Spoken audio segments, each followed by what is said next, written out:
दोस्तों, वीडियो शुरू करने से पहले आपको एक गुजारिश की जाती है कि काइंडली हमारे चैनल को सब्सक्राइब करें और साथ ही बेल का आइकन लाजमी दबाएं। जब हम कोई नई वीडियो अपलोड करें तो उसकी नोटिफिकेशन आपको मिल जाया करेगी। अस्सलाम वालेकुम दोस्तों, आज हम आपको बताएंगे कि आपने अपने हाथों से रिंकल्स और डेड सेल्स किस तरह ख़त्म करने हैं। ये एक आसान सा नुस्खा है जिसमें दो ही चीज़ों की ज़रूरत है। आपको नींबू चाहिए और आपको क्या चाहिए, बेकिंग सोडा चाहिए। ये दोनों चीज़ें आपने इस्तेमाल करने हैं और ये कमाल का नुस्खा है। तो इसके ज़रिए आपके हाथों से भी जो डेड सेल्स है या झुर्रियाँ सी जो पड़ जाती है वो आपकी रिमूव हो जाएंगे।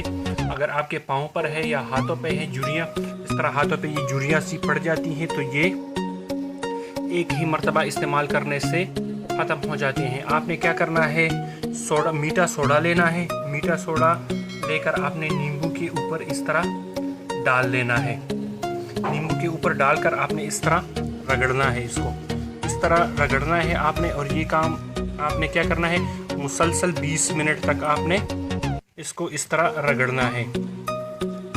तो ये देखें, अभी इसमें है सिट्रिक एसिड और बेकिंग सोडा है। ये दोनों आपस में आपको एक ज़बरदस्त टुटका देंगे और ये आप देखेंगे कि इससे क्या होगा।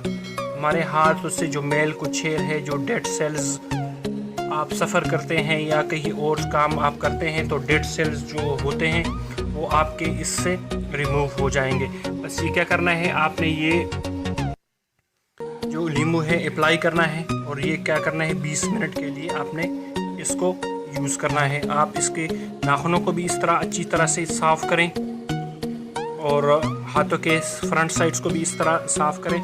बाज़ लोगों के जो हथेलियाँ होती हैं वो बहुत सख्त हो जाती है काम से, तो इससे आपका क्या होगा, इस नुस्खे से आपके जो हाथों से है वो नरमी आ जाएंगी इसमें और जो मैल कुचैल है वो सारा दूर हो जाएगा। 20 मिनट के लिए आपने इसको इस तरह रब करना है। देखिए इसमें जाग सा बन रहा है, इसका मतलब है कि जो गंद वगैरह है हाथों पे पड़ा हुआ है, मैल कुचैल, वो सारा निकल रहा है।